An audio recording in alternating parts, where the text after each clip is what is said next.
ప్రముఖ సినీ నటి శ్రీమతి సంగీత గారి ప్రారంభించారు. IVF చికిత్సలో 25% భారీ discount, free doctor consultation, free ultrasound scan. 49 అంటే సంతానం, 49 అంటే సంతోషం. నమస్తే, వెల్కమ్ టు తెలుగు బావటి. ఇప్పుడు మనతో పాటు ఉన్నారు కాంగ్రెస్ పార్టీ నాయకులు చరణ్ కౌశిక్ యాదవ్ గారు ఉన్నారు. చరణ్ కౌశిక్ యాదవ్ గారు, మీరేమో హైడ్రా తీసుకొచ్చారు. హైడ్రా వల్ల చాలామంది హైదరాబాద్ ప్రజలు, ముఖ్యంగా తెలంగాణ ప్రజలు కూడా ఇబ్బంది పడుతున్నారు. సో ఈ 9 నెలల పాలనలోనే మీరు ప్రజల నుంచి వ్యతిరేకతను కూడగట్టుకున్నారా అంటే ఏం చెప్తారండి? మీరు కూడా సోషల్ మీడియాలో చూసే ఉండి ఉంటారు. హైడ్రా మీద అయితే ప్రజలు తీవ్ర ఆందోళన వ్యక్తం చేస్తున్నారు. అంటే హైడ్రాని రాజకీయం చేసే ప్రయత్నం బీఆర్ఎస్ పార్టీ చేస్తూ ఉంది తప్ప హైడ్రా వల్ల సాధారణ ప్రజలకు ఎలాంటి ఇబ్బంది లేదు. ఎందుకంటే మహానగరంలో చెరువులు రక్షించే కార్యక్రమం కావచ్చు, అదేవిధంగా బఫర్ జోన్లలో కావచ్చు, ఎఫ్టీఎల్లో నిర్మాణాలు చేసినటువంటి నిర్మాణాలు తొలగించే ప్రక్రియ జరుగుతూ ఉంది. అదే కాకుండా మూసి మీద 12,000 ఇండ్లు ఉన్నాయి. వాటి ప్లేస్లో వాటిని తొలగించి వాటి ప్లేస్లో డబుల్ బెడ్రూమ్లు ఇస్తానని చెప్పేసి ఆల్రెడీ ప్రభుత్వం ప్రకటించిందంటేనే చాలా సిద్ధశుద్ధోడి ముందుకు పోతా ఉంది కాంగ్రెస్ ప్రభుత్వం. ఎందుకంటే హైదరాబాద్కి, బెంగళూరు కావచ్చు, మద్రాసుకు వచ్చిన సమస్యలు రావద్దని చెప్పేసి ప్రభుత్వం భావించి చెరువులను పునరుద్ధరించాలని చెప్పేసి కాంగ్రెస్ ప్రభుత్వం భావించింది. కాబట్టి అద్భుతమైన నిర్ణయం తీసుకుందని చెప్పేసి ఆంధ్ర రాష్ట్రంలో ఉన్నటువంటి డాక్టర్ నారాయణ గారు కావచ్చు, అదేవిధంగా అక్కడ ఉన్నటువంటి టీజీ వెంకటేష్ గారు కావచ్చు, అదేవిధంగా ఆంధ్ర రాష్ట్రంలో ఉన్నటువంటి ప్రభుత్వం కూడా అక్కడ హైడ్రా సంస్థను ఏర్పాటు చేసే ప్రయత్నం జరుగుతుందంటే తెలంగాణ రాష్ట్రంలో కాంగ్రెస్ ప్రభుత్వం తీసుకున్న ఒక గొప్ప నిర్ణయంగా తెలంగాణ రాష్ట్ర ప్రజలంతా భావిస్తూ ఉన్నారు. కాకపోతే బీఆర్ఎస్ పార్టీ నాయకులకే భయం వేస్తుంది. అనవసరంగా రాజకీయం చేసే ప్రయత్నం బీఆర్ఎస్ పార్టీ కేటీఆర్ గారు చేస్తూ ఉన్నారు తప్ప సాధారణ ప్రజలకు హైడ్రా వల్ల వచ్చిన నష్టం ఏమీ లేదు. తెలంగాణ ప్రజలు మళ్ళీ కేసీఆర్ని కోరుకుంటున్నారని చెప్పేసి కేటీఆర్ వ్యాఖ్యలు నిజమే అంటారా?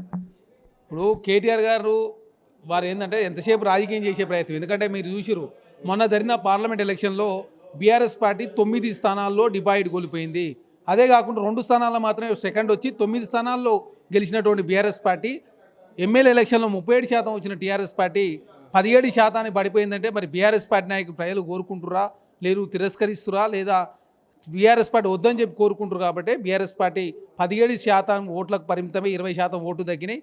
అదేవిధంగా 9 స్థానాల నుంచి 0 స్థానానికి వచ్చిందనే బీఆర్ఎస్ పార్టీని ప్రజలు చీదరించుకుంటా ఉన్నారు. దానిలో భాగంగా కంటోన్మెంట్ ఎలక్షన్ జరిగితే బీఆర్ఎస్ పార్టీ ఓడిపోయింది. అదేవిధంగా గ్రాడ్యుయేట్ ఎలక్షన్ జరిగితే బీఆర్ఎస్ పార్టీ ఓడిపోయింది. బీఆర్ఎస్ పార్టీ 10 సంవత్సరాల కాలం విధ్వంసం చేసి తెలంగాణ రాష్ట్రంలో 6,71,000 కోట్ల రూపాయలు అప్పు చేసి పప్పు తినుకున్నాడు. కాబట్టి బీఆర్ఎస్ పార్టీని ప్రజలు ఆదరిస్తలేరు. అదేవిధంగా భవిష్యత్తులో బీఆర్ఎస్ పార్టీ తెలంగాణ రాష్ట్రంలో కనుమరుగయ్యే అవకాశం ఉంది. కాబట్టి కేటీఆర్ గారు ఇట్లాంటి వ్యాఖ్యలు చేసినట్టుగా చాలా స్పష్టంగా కనపడుతూ ఉంది. ఇప్పుడు మీరు రుణమాఫీ నిజంగా అందరికీ రుణమాఫీ చేస్తారా, లేకపోతే కొంతమంది మీ కార్యకర్తలకి రుణమాఫీ చేస్తారా? అసలు ఏం చెప్తారు రుణమాఫీ మీద? 2 లక్షల వరకు తెలంగాణ రాష్ట్రంలో ఎవరున్నా కూడా 2 లక్షల వరకు రుణమాఫీ చేసిన మాట వాస్తవం. దానికి కాంగ్రెస్ ప్రభుత్వం కట్టుబడి ఉంది. కాకపోతే కొన్ని ప్రత్యేక కారణాల వల్ల 4 లక్షల మందికి ఆధార్ కార్డులో ఉన్నటువంటి నెంబర్ కావచ్చు, అదేవిధంగా పాస్బుక్లో ఉన్నటువంటి నెంబర్కి వ్యత్యాసం ఉండడం మూలంగా కొంతమందికి రుణమాఫీ కాని మాట వాస్తవం. దాన్ని ఆల్రెడీ సార్ట్అవుట్ చేస్తూ ఉన్నారు. ఖచ్చితంగా ఆ అక్టోబర్ చివరి వరకు ఆ 4 లక్షల మందికి కూడా రుణమాఫీ చేస్తానని చెప్పి ప్రభుత్వం ప్రకటించింది. మేనిఫెస్టోలో పెట్టిన విధంగా 18,000 కోట్ల రూపాయలు కాంగ్రెస్ ప్రభుత్వం రుణమాఫీ చేసింది. ఇంకా 13,000 కోట్ల రూపాయలు సంబంధించి 2 లక్షల పై చిరుకున్నాయి కాబట్టి వారికి కూడా రుణమాఫీ చేయాలని చెప్పి ప్రభుత్వం, ముఖ్యమంత్రి గారు భావించారు. కాబట్టి దాన్ని కూడా రుణమాఫీ చేయబోతా ఉందంటే కాంగ్రెస్ ప్రభుత్వం ఇచ్చిన మాట నిలబెట్టుకుందని చెప్పేసి ప్రజలంతా కూడా సంతోషాన్ని వ్యక్తం చేస్తుంటే 10 సంవత్సరాల కాలం పాటు కేసీఆర్ గారు రుణమాఫీ చేయకుండా ఓన్లీ ₹1,00,000 రుణమాఫీ 10 సంవత్సరాల కాలం పట్టింది. వారు 8,800 కోట్ల రూపాయలు ఎగ్గొట్టిన వ్యక్తి కేసీఆర్ గారు. వారు రుణమాఫీ గురించి మాట్లాడితే దయ్యాలు వేదాలు వల్లించినట్టు ఉంటుంది. BRS party, Bharatiya Janata party Telangana రాష్ట్ర ప్రజలను గతంలో మోసం చేశారు. కాబట్టి కాంగ్రెస్ ప్రభుత్వం ఇచ్చిన మాట ప్రకారం నిలబెట్టుకొని 18,000 కోట్ల రూపాయలు రుణమాఫీ చేసి ఇంకా 13,000 కోట్ల రుణమాఫీ చేస్తూ ఉంది. ఇచ్చిన గ్యారెంటీలను కూడా కాంగ్రెస్ ప్రభుత్వం అమలు చేస్తూ ఉంది. ఇప్పుడు హైడ్రా విషయంలో సీఎం అన్నకు ఒక న్యాయము, పేదవాళ్ళకు ఒక న్యాయము అని చెప్పేసి కేటీఆర్ వ్యాఖ్యలు. ఇప్పుడు దుర్గం చెరువు ఆ బఫర్ జోన్లో ఉన్న ఆయన ఇంటిని హైడ్రా ఎందుకు కూలుస్తలేదని చెప్పేసి ఆయన హైకోర్టు నుంచి స్టే తీసుకొచ్చారని చెప్పేసి కేటీఆర్ అంటున్నారు. ఏం చెప్తారండి? అంటే కేటీఆర్ గారు గతంలో ఏదైతే జన్వాడ ఫామ్ హౌస్ ఉందో అధికారంలో ఉన్నప్పుడు ఆ ఫామ్ హౌస్ నాదని చెప్పేసి కోర్టుకు వెళ్ళి స్టే తెచ్చుకున్నాడు. ఇప్పుడేమో ఆ ఫామ్ హౌస్ నాది కాదు అని చెప్పే ప్రయత్నం కేటీఆర్ గారు చేసినట్టుగా కాంగ్రెస్ ప్రభుత్వం ఉండదు. కాంగ్రెస్ ప్రభుత్వంలో ప్రధానంగా ఎఫ్టీఎల్ కావచ్చు, బఫర్ జోన్ నిర్మాణాలు ఇప్పుడు ఏదైతే కన్స్ట్రక్షన్ జరుగుతుందో అవన్నీ తొలగిస్తూ ఉన్నారు. అదే చాలా సంవత్సరాల నుంచి ఎవరైతే శ్రీనివాసం ఏర్పాటు చేసుకురో అవన్నీ కూడా ఎక్కడ తొలగించకుండా వారితో సంప్రదింపులు చేస్తూ వారికి ఆల్టర్నేటివ్ ల్యాండ్ ఇవ్వాలని, లేకపోతే డబుల్ బెడ్రూమ్ ఇవ్వాలని చెప్పి ప్రభుత్వం భావిస్తూ ఉంది. కాంగ్రెస్ ప్రభుత్వంలో తన మాన అనే భేదం ఏమి ఉండదు. MIM party, Congress, BRS party లేదు భారతీయ జనతా పార్టీ అనే తేడా లేకుండా ఎఫ్టీఎల్ కావచ్చు, బఫర్ జోన్లలో ప్రస్తుతం కన్స్ట్రక్షన్ చేస్తున్నటువంటి నిర్మాణాలను తొలగిస్తూ ఉన్నారు. ఆల్రెడీ నిర్మాణం చేసిన విషయంలో ఏం చేద్దామని చెప్పేసి ప్రభుత్వం తర్జన భర్జన పడతా ఉంది. ఖచ్చితంగా అక్రమ నిర్మాణాలు ఎవరున్నా కూడా తొలగించే ప్రయత్నంలో భాగంగా కాంగ్రెస్ ప్రభుత్వం హైడ్రాకు పూర్తి స్థాయి స్వేచ్ఛ ఇవ్వడం జరిగింది. ఇప్పుడు షేర్లింగంపల్లి ఏ పార్టీలో ఎమ్మెల్యే ఏ పార్టీలో ఉన్నారు? మీ పార్టీలో ఉన్నారా, బీఆర్ఎస్లో ఉన్నారా, బయట ఉన్నారా, లోపల ఉన్నారా? ఆయన ఎక్కడున్నారు? షేర్లింగంపల్లికి ఉప ఎన్నిక వచ్చే అవకాశం ఉందా? ఇప్పుడు తను పిఏసీ చైర్మన్గా ఉన్నాడు. అదేవిధంగా గాంధీ గారు బీఆర్ఎస్ పార్టీ శాసనసభ్యులు. గాంధీ గారు బీఆర్ఎస్ పార్టీ నుంచి గెలిచినటువంటి వ్యక్తి. మరి బీఆర్ఎస్ పార్టీ నుంచి గెలవకపోతే సస్పెండ్ చేయరు మరి మీ పార్టీ నుంచి. లేకపోతే మా పార్టీకి గాంధీ గారు సంబంధం లేని చెప్పమని చెప్తే ఇప్పటివరకు సంబంధం చెప్పకుండా అనవసరంగా రాద్ధాంతం చేసే ప్రయత్నం బీఆర్ఎస్ పార్టీ చేస్తూ ఉంది.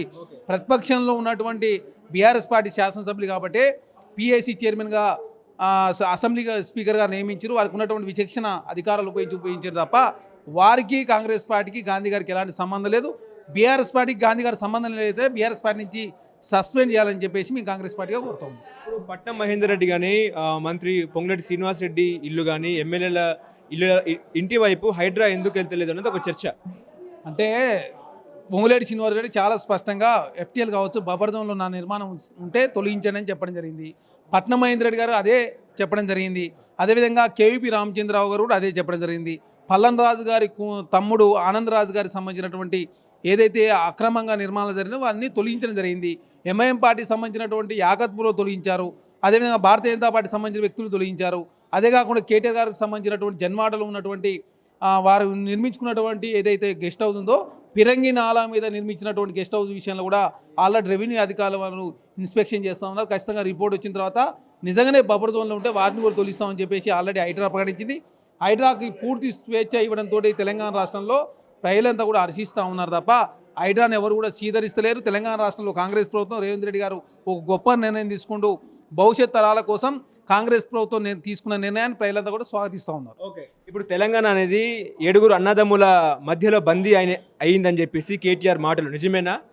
ఇప్పుడు కేటీఆర్ గారి కుటుంబము గత 10 సంవత్సరాల కాలం పాటు కల్వకుంట్ల కుటుంబం చేతిలో తెలంగాణ రాష్ట్రం బందీ అయి 6,71,000 కోట్ల రూపాయల అప్పు చేసి ప్రతిరోజు 193 కోట్ల రూపాయలకు అప్పు కొట్టిగాడుతూ ఉంది తెలంగాణ రాష్ట్రంలో కాంగ్రెస్ ప్రభుత్వం. గతంలో కేసీఆర్ గారు ఫామ్ హౌస్లో నిర్ణయాలు తీసుకుంటూ లేకపోతే డైనింగ్ టేబుల్ మీద నిర్ణయాలు తీసుకొని తెలంగాణ రాష్ట్రంలో ఏ విధంగా ప్రజారంజక పాలన అందించకుండా ప్రజలు ఇబ్బంది పెట్టడం అందరూ చూసారు. తెలంగాణ రాష్ట్రంలో ఎక్కడ కూడా నిర్బంధాలు లేవు. కాంగ్రెస్ ప్రభుత్వం వచ్చిన తర్వాత ప్రజావేదిక ద్వారా ప్రతి వారంలో 2 సార్లు అక్కడ చిన్నారెడ్డి గారి నేతృత్వంలో కావచ్చు ఐఏఎస్ అంతా అక్కడ కలుస్తూ ఉన్నారు. కాంగ్రెస్ పార్టీ కార్యకర్తల కోసం ఈరోజే గాంధీ భవన్ వేదికగా మంత్రులు కూడా వారానికి 2 రోజులు వచ్చే కార్యక్రమం జరుగుతూ ఉంది. మంత్రులు కావచ్చు, ముఖ్యమంత్రి గారు కావచ్చు, అదేవిధంగా ఎమ్మెల్యేలు మంత్రులతో కూడా జిల్లాల్లో కలుస్తూ ఉన్నారు. కాంగ్రెస్ ప్రభుత్వం అంటే ప్రజారంజక పాలన అందించే ప్రభుత్వం, ప్రజల మేలు కోరుకునే ప్రభుత్వం. ప్రజలు ఏదని కూడా అది చేయడానికి సిద్ధంగా ఉంది కాబట్టి ఇందిరా పార్క్ దగ్గర ధర్నా చౌక్ తీసేసి అక్కడ ధర్నా చేసుకునే అవకాశం ఇచ్చినాం. మీడియాకు తెలంగాణ రాష్ట్రంలో ఎలా స్వేచ్ఛ ఉన్నది. అదే కాకుండా రీసెంట్గా జర్నలిస్టులకు సంబంధించినటువంటి 30 ఎకరాల ల్యాండ్ సంబంధించి సుప్రీంకోర్టులో వివాదంతో తొలగించి ఆ ల్యాండ్ కూడా వాళ్ళకి హ్యాండ్ ఓవర్ చేసినామంటే కాంగ్రెస్ ప్రభుత్వం ప్రజల మేలు కోసం, ప్రజల బాగు కోసం కాంగ్రెస్ ప్రభుత్వం పనిచేస్తుంది. కాబట్టి చూచి ఓరలేక కేటీఆర్ గారు కాంగ్రెస్ ప్రభుత్వం మీద ఇట్లాంటి విమర్శలు చేసినట్టు చాలా స్పష్టంగా కనబడుతుంది. ముఖ్యమంత్రి బంధువులతో హైదరాబాద్లో రియల్ ఎస్టేట్ మొత్తం ఢమాల్ అయిందని చెప్పేసి ఒక చర్చ నిజమేనా? ఇప్పుడు మొన్న రీసెంట్గా ఏదైతే గతంలో ఏదైతే వచ్చిందో ఆదాయమో దానికి తగ్గట్టుగానే తెలంగాణ రాష్ట్ర కాంగ్రెస్ ప్రభుత్వం వచ్చిన తర్వాత కూడా దాదాపు ఇంచుమించు అంతే ఆదాయం వచ్చిందని చెప్పేసి, కాకపోతే ఇంకా కాంగ్రెస్ ప్రభుత్వం వచ్చి 9 నెలలు అవుతా ఉంది. సంవత్సర ఆదాయం ఏదైతే గతంలో భిన్నంగా తెలంగాణ రాష్ట్రంలో కాంగ్రెస్ ప్రభుత్వం వచ్చిన తర్వాత కూడా ఆదాయం తగ్గకుండా చాలా స్పష్టంగా అదే ఆదాయం వచ్చింది. అదే కాకుండా కాంగ్రెస్ ప్రభుత్వం వచ్చిన తర్వాత అక్రమ నిర్మాణాలు తొలగిస్తూ ఉన్నారు కాబట్టి రియల్ ఎస్టేట్కి వచ్చినట్టు నష్టమే లేదు. కాకపోతే లీగల్గా ఎవరు వ్యాపారం చేసినా కూడా ప్రజలు కొనడానికి సిద్ధంగా ఉన్నారు.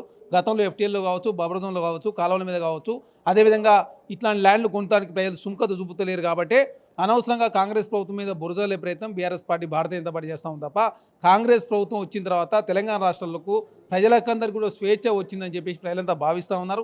కాంగ్రెస్ ప్రభుత్వం వచ్చిన తర్వాత నిర్బంధాలు ఎక్కడ లేవు. తెలంగాణ రాష్ట్రంలో ప్రజలంతా కూడా యథేచ్ఛగా సెక్రటరీకి వస్తూ ఉన్నారు. అదేవిధంగా ప్రజాభవన్కి వస్తూ ఉన్నారు, గాంధీ భవన్కి వస్తున్నారనే తెలంగాణ రాష్ట్రంలో ఎవరి మీద నిర్బంధాలు లేవు. ప్రజారంజక పాలన అందించే ఒకే లక్ష్యంతో కాంగ్రెస్ ప్రభుత్వం ముందుకు పోతా ఉంది.